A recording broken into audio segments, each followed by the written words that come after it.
नमस्कार दोस्तों, स्वागत है आपका हमारे YouTube चैनल किशन वॉइस पर। आज की कहानी है मुंशी प्रेमचंद की कहानी वासना की कड़िया। मुल्तान की लड़ाई को जीतने के बाद घमंड में चूर कासिम चला आ रहा था। शाम को हो गई थी। वो सारा लश्कर आरामगाह की तलाश में था, लेकिन कासिम अपने मालिक की सेवा करने के ख्यालों में था। वो उन तैयारियों के बारे में सोच रहा था जो स्वागत के लिए दिल्ली में की गई हो। सड़कें झंडियों से सजी होगी, गलियां, चौराहे और नौबत खाने, फाटक या द्वार के ऊपर का स्थान जहाँ वाद्य यंत्र बजाए जाते हैं, के ऊपर गीत गाए जाएंगे। जैसे ही मैं शहर के अंदर दाखिल होऊंगा, शहर भर में मेरे स्वागत के लिए लोग खुशी से चिल्लाने लगे। तोपों की सलामी दी जाएगी। शहर की सारी सुंदर स्त्रियां मुझे ही देखेगी और मेरे ऊपर फूलों की बारिश करेगी। बड़े बड़े लोग मेरे स्वागत के लिए महल के द्वार तक आएंगे। मेरे दरबार में पहुंचते ही हुजूर जैसे ही मुझे गले लगाने के लिए उठेंगे, मैं उनके पैर चूम लूंगा। आह, वो समय कब आएगा। कासिम ने इन्हीं ख्यालों में घूमता हुआ घोड़े को भगाया और सारे कैदियों के झुंड, घायल सिपाहियों को, लश्कर को भी पीछे छोड़ दिया। लश्कर के आगे मुल्तान के राजा की बेगम और शहजादियां और उनके नौकर चाकर थे। इन सवारियों के आगे और पीछे हथियारबंद ख्वाजा सराह का एक बड़ा दल था। कासिम अपनी धुन में घोड़े को आगे बढ़ाए जा रहा था। तभी अचानक उसने एक सजी हुई पालकी में से दो आंखों को बाहर झांकते हुए देखा। कासिम दो पल के लिए चौंक सा गया। उसे अपने दिल में एक कपकपी सी महसूस हुई। वो नजरें कासिम के दिल के किसी एक कोने में घर कर गई। उसके सामने वही दो आंखें घूम रही थी। उसके दिल में एक मीठी मीठी चुभन सी, एक बेसुधी सी होने लगी। उसका रोने का मन कर रहा था। उसके दिल में दर्द का एहसास जाग गया, जो प्यार की पहली मंजिल होती है। थोड़ी देर बाद कासिम ने हुक्म दिया कि आज हमारा यही ठहराव होगा। आधी रात गुजर चुकी थी और लगभग सारे लश्कर के आदमी गहरी नींद सो चुके थे। पड़ाव के चारों ओर मसाले जलती दिख रही थी। जो जवान सुरक्षा में थे वो भी जमाइया ले रहे थे, लेकिन एक कासिम था कि उसकी आंखों में नींद बिल्कुल न थी। वो अपने आरामदायक खेमे में बैठे हुए सोच रहा था कि क्या उस स्त्री को एक नजर देख लेना कोई गुनाह है। माना कि वो मुल्तान की शहजादी है और मेरे हुजूर उसे अपने महल में रखना चाहते हैं, लेकिन मेरी इच्छा तो बस उसे देखने भर की। अगर ये गुनाह है तो मैं ये गुनाह करूंगा। अभी भी तो हजारों बेगुनाहों को मार करके लौटा हूँ, और किसी को एक नजर देख लेना उन कत्लों से बड़ा गुनाह नहीं हो सकता। वैसे भी कासिम मुल्तान को फतेह करने वाला हीरो था। वो देर रात तक इसी विषय पर सोचते रहा। फिर कासिम ने अपने खेमे से बाहर निकलकर बेगम के खेमे को देखा, जो थोड़ी दूर पर ही थे। कासिम ने अपना खेमा इन खेमों के नजदीक जानबूझकर लगवाया था। बेगमों के खेमे के बाहर 5 सैनिक पहरा दे रहे थे। कासिम ये सोचने लगा कि इन सैनिकों को क्या नींद नहीं आती। खेमे के चारों ओर इतनी रोशनी क्यों हो रखी है। कासिम ने अपने खास को आवाज लगाई, मसरूर। मसरूर कासिम के पास आकर बोला, जी हुजूर। कासिम ने बोला, ये मसाले बुझा दो, मुझे नींद नहीं आ रही। मसरूर, जैसी आपकी मर्जी। यह कहकर मसरूर वहाँ से चला गया और मसाले बुझ गई। थोड़ी देर बाद एक सेविका शहजादी के खेमे से निकलकर बाहर आई और मसरूर से मसाले बुझाने की वजह पूछी गई। मसरूर ने कहा, सिपहदार ने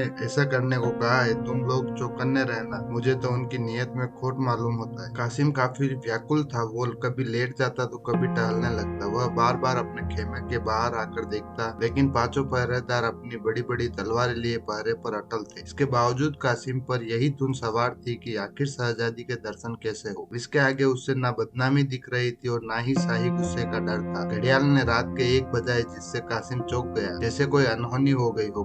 कासिम इस सोच में पड़ गया कि अब तो कुछ ही घंटों में सुबह हो जाएगी। 3-4 घंटों में तो लश्कर भी कुछ कर देगा। कासिम ये सोचने लगा कि अब वक्त कम है, कल तक तो दिल्ली पहुंच जाएंगे। ऐसा ना हो कि सारे अरमान दिल में ही रह जाए। किसी तरह से इन पहरेदारों को चकमा देकर ये काम किया जाना चाहिए। कासिम ने एक बार फिर मसरूर को आवाज लगाई, मसरूर, जी हुजूर कहिए। कासिम, बाहर कैसी ठंड है, नींद आ रही होगी ना। मसरूर, जी नहीं, जब आपने ही आराम नहीं किया तो मुझे कैसे नींद आ सकती है। इस पर कासिम ने कहा, मसरूर, मैं तुम्हें कुछ तकलीफ देना चाहता हूँ। तुम्हारे साथ जो ये 5 आदमी है, जरा के साथ लश्कर का चक्कर लगा आना। रात में कुछ सिपाही जुआ या फिर गांव पास के गांव में चले जाते हैं, पर काम जरा होशियारी से करना। मसरूर, पर हुजूर, यहाँ तो पहरेदारी के लिए कोई नहीं बचे। कासिम, जब तक तुम नहीं आ जाते तब तक मैं यहाँ रहूंगा। मसरूर ने धीमी आवाज में कहा, हुजूर, मैं आपकी सभी चालों को समझता हूँ। इसके बाद पांचों सैनिक लश्कर की तरफ चले गए। रास्ता साफ था, लेकिन अब कासिम को इस बात का ध्यान आया कि अंदर जाना उतना आसान नहीं है जितना वो समझ रहा था। अब चारों तरफ सन्नाटा था और कासिम दबे पांव शहजादी के खेमे की ओर आया। खेमे के पास आकर पहले कासिम ने यह तसल्ली कर ली कि कोई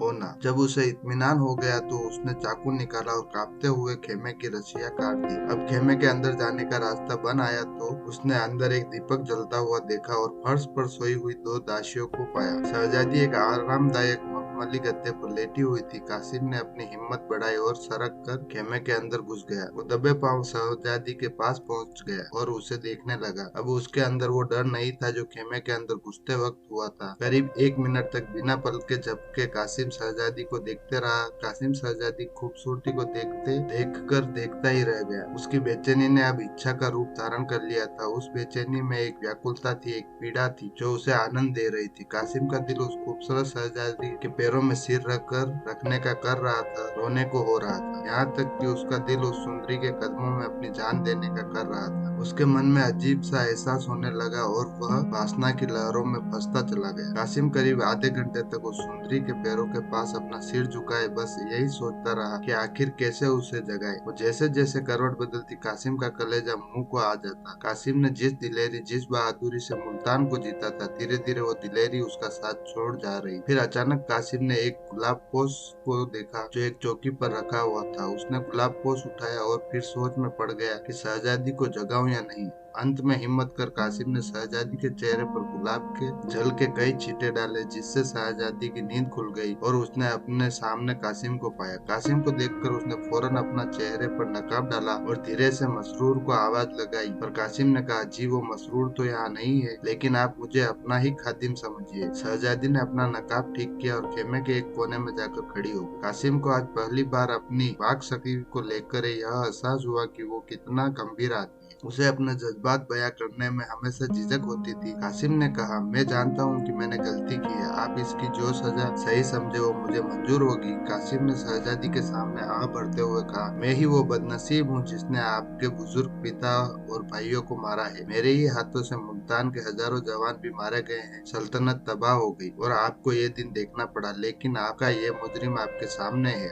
आपके एक इशारे पर मैं आपके लिए न्यौछावर हो जाऊंगा। मुझे ये आज मालूम हुआ कि कैसे बहादुरी के पर्दे में मन की इच्छा इंसान से किस तरह के पाप करवाती है। काश मेरी ये आंखें पहले खुली होती। कासिम ने अपने दिल का सारा हाल शहजादी के सामने कह दिया। भावनाओं में उसने अपने दिल की पीड़ा का ऐसा वर्णन किया कि उसके पास जो शब्द थे वो भी खत्म हो गए। अपने दिल की बात कहने की उसकी सारी इच्छा पूरी हो गई। कासिम वहाँ से हिला तक नहीं, बल्कि उसने अपनी आरजुओं के लिए एक कदम और आगे बढ़ाया। मेरे इस पूरे विवरण का फायदा ही क्या, अगर हाले दिल ही सुनाना होता तो किसी तस्वीर को सुना देता। वो तस्वीर मेरी कहानी को ज्यादा ध्यान से और खामोशी से सुनती। कासिम के दिलो दिमाग में बस यही चल रहा था कि काश मैं भी इस सुंदरी की आवाज सुन पाता। मेरे इस दर्द का उसके दिल पर क्या असर हुआ है ये मालूम हो पाता। काश उसे इस बात का एहसास होता कि जिस आग में मैं जल रहा हूँ उसकी थोड़ी सी आंच उधर भी पहुंच जाती। उसकी आवाज कितनी मीठी होगी। इस सुंदर शहजादी की आवाज सुनने में कितना मजा आएगा। अगर कहीं वो भी मुझसे प्यार करती होगी तो फिर मुझसे खुश नसीब इस दुनिया में कोई और ना होगा। इन्हीं ख्यालों में कासिम दिल ही दिल खुश हुए जा रहा था। इन सब के बीच कासिम को दासियों के जागने और मसरूर के वापस आ जाने की धक लगी हुई थी। कासिम ने कहा,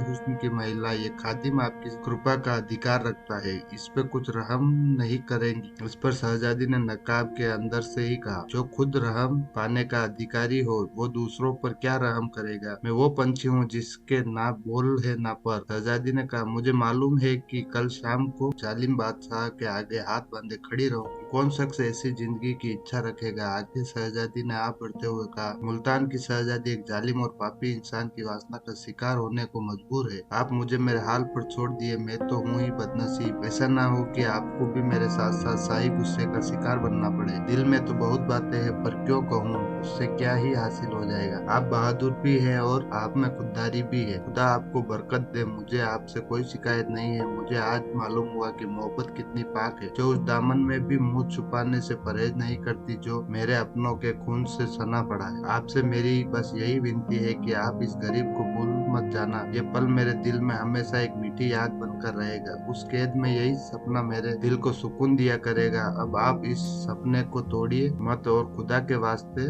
जाइए यहाँ से, इससे पहले कि मसरूर आ जाए। वो बड़ा ही जालिम किस्म का है। मुझे तो आशंका है कि उसने आपको धोखा दिया है। इसमें भी कोई शक नहीं कि कहीं वो यहाँ न छिपा बैठा हो। उसे आप थोड़ा होशियार रहिएगा। अब आप जाइए, खुदा हाफिज। ये सब सुनने के बाद कासिम ख्यालों में डूब गया। उसने जो कभी सपने में भी नहीं सोचा था वो पूरा हो गया। वो घर से फूला न समा रहा था। वो अपने आप को दुनिया का सबसे खुशकिस्मत इंसान समझ रहा था। कासिम के दिल ने कहा, मैं इस खूबसूरत स्त्री के लिए क्या कुछ नहीं कर सकता। मैं क्यों डरूं बादशाह से? मैं बादशाह का गुलाम नहीं हूँ। मेरी बहादुरी की किसी भी दरबार में कद्र हो सकती है। मैं इस गुलामी की जंजीर को तोड़ डालूंगा और एक ऐसे देश में जाकर बस जाऊंगा जहाँ बादशाह तो क्या उसके परिंदे भी ना आ सके। हुस्न का आशीर्वाद हो तो मुझे किसी और चीज की इच्छा नहीं। मैं अपनी इच्छाओं का गला क्यों घोटूं? इन्हीं विचारों को मन में सोचते हुए कासिम ने तलवार निकाली और बोला, जब तक मुझ में दम है तब तक आपकी और कोई आंख उठाकर भी नहीं देख सकता, चाहे फिर वो बादशाह ही क्यों ना हो। मैं दिल्ली के हर कूचे में खून की नदियां बहा दूंगा, पूरी सल्तनत को तबाह कर दूंगा। अगर कुछ नहीं कर पाया तो मर मिट जाऊंगा, पर आपका अपमान होते हुए नहीं देखूंगा। शहजादी धीरे धीरे कासिम के करीब आई और बोली, आप पर पूरा भरोसा है मुझे, पर आपको मेरे लिए थोड़ा तो सब्र करना होगा। आपकी खातिर हर तरह की तकलीफ सह लूंगी। आपका प्यार ही मेरी हिम्मत बनेगा। इस बात का यकीन है कि आप मुझे अपना समझते हैं, मेरा सहारा बनेंगे। ना जाने तकदीर हमें फिर मिलाए या ना मिलाए। इस पर कासिम ने अकड़ते हुए कहा, हम लोग दिल्ली जाए ही क्यों? भरतपुर जा सकते हैं। शहजादी ने कहा, पर हिंदुस्तान से बाहर थोड़े ना जा सकते हैं। जंगलों और वीरानों में जिंदगी चैन से नहीं बीतेगी। आप असलियत से मुंह मत मोड़िए। माना खुदा ने आपको बहादुरी बख्शी है, पर देगे इस्तफानी भी तो पहाड़ से टकराएगी तो टूट जाएगी। शहजादी की बात सुनकर कासिम का होश थोड़ा ठंडा हुआ। कल्पना की दुनिया का जो भ्रम उसकी आंखों पर था वो हट गया। उसे अपनी बेबसी साफ साफ दिखाई देने लगी। कासिम बोला, अगर आपको मेरे साथ जंगलों में जिंदगी बिताना पड़े तो क्या? मोहब्बत में तो दुनिया की नेमतें भी फीकी लगती है। इस पर शहजादी ने कहा, पर मुझे ये मंजूर नहीं कि अपनी भलाई के लिए मैं आपकी जान खतरे में डालूं। खुदा वो दिन कभी न लाए जिससे कि आपका बाल भी बाका हो। आपकी खैरियत और बहादुरी की खबरें ही मुझे उस कैद में तसल्ली देगी। मैं आपकी खातिर वो सह लूंगी, ताकि अगर कभी मौका मिले तो आपसे दो चार बातें कर सकूं। यह सब सुनने के बाद भी कासिम आज से हिला तक नहीं। उसकी इच्छाएं उम्मीद से बढ़कर पूरी हुए जा रही थी। उसने सोचा कि अगर मोहब्बत की ये बहार चंद लम्हों की मेहमान है तो फिर उन लम्हों को आगे का सोचकर बर्बाद क्यों करना। अगर तकदीर में इस हुस्न की मलिका को पाना नहीं लिखा है तो फिर ये मौका क्यों हाथ से जाने। कौन जाने मुलाकात का मौका फिर मिले या ना मिले। यह सब सोचने के बाद कासिम ने कहा, अगर आपका यह आखिरी फैसला है तो मेरे लिए सिवाय मायूसी के क्या चारा रहेगा। पर बस आप एक पल के लिए ही सही पर मेरे पास आकर बैठ जाइए, ताकि मेरे बेकरार दिल को थोड़ी तसल्ली मिल जाए। आइए एक पल के लिए हम ये भूल जाए कि जुदाई की यह घड़ी हमारे सामने खड़ी है। आइए ये पल साथ मिलकर बिताए। आप अपनी खूबसूरत हाथों से हमें शराब पिलाए। कासिम सब चीजों से बेखबर शराब पीता रहा। उसने इतनी शराब पी ली कि उसकी गर्दन झुक गई और आंखें लाल हो गई। वो पूरी तरह से नशे में था। फिर अपनी लालसा भरी आंखों से वो शहजादी की तरफ बढ़ा ही था कि घड़ियाल ने सुबह के 4 बजाते हुए जोर से पूछ के डंके को बजाया, जिसकी दिल छेदने वाली आवाज कासिम के कान में आई। कासिम की बाहें खुली की खुली रह गई। दासिया भी उठ बैठी और शहजादी भी वहां से उठ खड़ी हुई। बेचारा कासिम अपने दिल की इच्छा लिए खेमे से बाहर निकल आया। जब वो अपने खेमे में आया तो उसका दिल कई सारी इच्छाओं से भरा हुआ था। उससे रहा नहीं गया और कुछ देर बाद उन इच्छाओं ने लालसा का रूप भरा। और अब जब वो बाहर निकला तो उसका मन बुरी इच्छाओं और लालच से भरा हुआ था। उसके मन की इच्छाएं उसकी आत्मा के लिए लोहे की जंजीर बन गई थी। शाम का वक्त था और दिल्ली की सड़कें झंडियों से सजी हुई थी, जिन पर कासिम मुल्तान के मोर्चे को जीतकर घर के नशे में चूर चला आ रहा था। गुलाब और केवड़े की खुशबू दिल्ली की सड़कों पर चारों तरफ फैली हुई थी। नौबत खानों में सुहाने राग गाया जा रहा था। तोपों ने मोर्चे की